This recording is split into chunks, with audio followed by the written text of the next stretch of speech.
Here we're going to talk a little bit about our policy and procedure. Now, up to this point, we have discussed some of these things in terms of general ideas, things that you must turn in, but this is the actual policy that goes behind it. Let's look here. So timesheets and time. Most importantly, these should be on time every time. We should never have to be waiting for weeks after because you forgot to get it scanned, you forgot to get a supervisor approval, you did it incorrectly. That takes time away from us, and that's unfair to the people that you're making wait on you. If you're not going to be on time for some reason, which does happen occasionally, we are flexible in that regard, but you should be messaging the VISTA leader, project director, and site supervisor.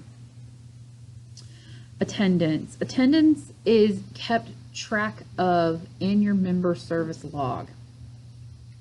Again, you cannot go over your vacation or sick days unless you are granted emergency leave.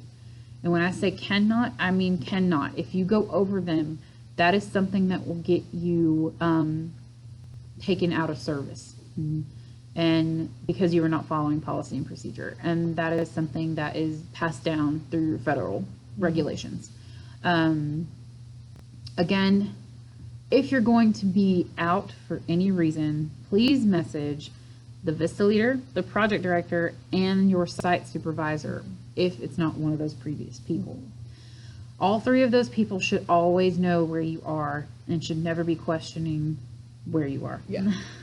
Yeah, we spoke about that before, about how we need to know just, so that we can, if Greg asks us where you are, we'll have an answer for him.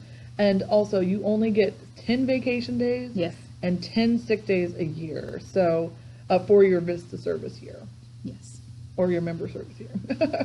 In the rare event that you are granted emergency leave, that has to be approved.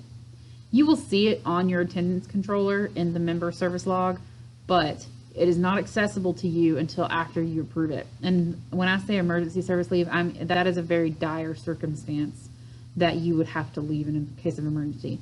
And you're only going to get approved for 5 days extra. So don't bank on that being used. The only time you're going to get also approved for emergency leave is if you've already used all 10 of your vacation and your sick days. That is just extra because you cannot be there and it is a dire situation.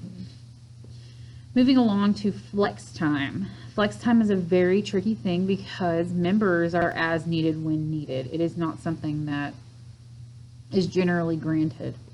Flex time is only approved for events previously mentioned, so your Bill Gregg, your community service, and your NGHP events, or farmers market days that you help out with throughout the year. It is not going to be approved. Say, I didn't take lunch today, Alex. Can I leave early? No, you cannot. That is not ever going to be approved.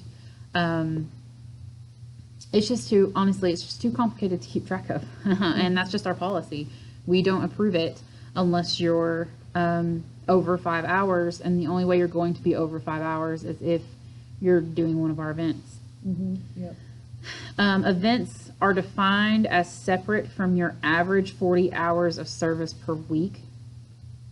Again, this is not something events are something that will take a long time.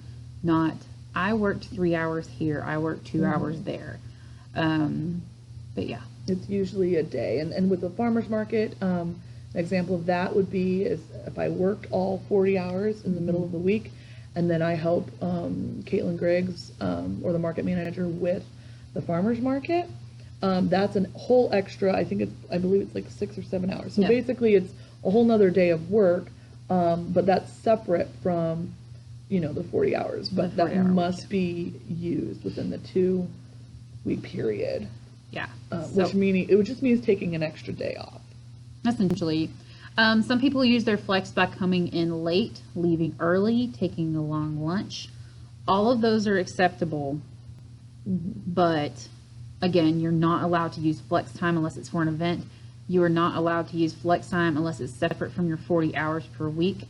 You're not allowed to use flex time unless if it is over 5 hours, you are allowed, and with approval. And you must use your flex time during that 2-week pay period. Again, your flex time is something that has to be approved by your site supervisor, the Vista leader, and the project director. It is something that is very tricky, for sure. Yeah. Sick leave. We're just going to discuss a little bit about sick leave. Reiterate again that you cannot go over your 10 sick and 10 vacation days for any circumstance except emergency leave, which I did discuss earlier. If you were going to be using a sick day, we do not necessarily require you to get a doctor's note, but you do have to notify, again, those 3 previously mentioned people, your Vista leader, your site supervisor, and the project director. This can be through email or text, depending on your site supervisor. Vacation time is very similar.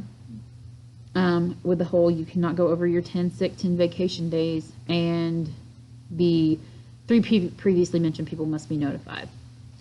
Now, Alex, a question. Some people might have this. What if you've already used your 10 sick days, but you have 5 vacation days left over and you are sick? What do you do? We would allow you to use either so long as you had some left. Of course, if you're sick and you need to use a vacation day in order to cover that, that is completely fine. We do allow for that. And lastly, on this slide, we're going to discuss a little bit about mileage reimbursement policy. At NGHP, our reimbursement policy is to reimburse you the federal mileage rate. But at your service site, it may not be that way. So it is determined by your service site. If you are serving across Dalton at Friendship House, you will abide by their mileage reimbursement policy.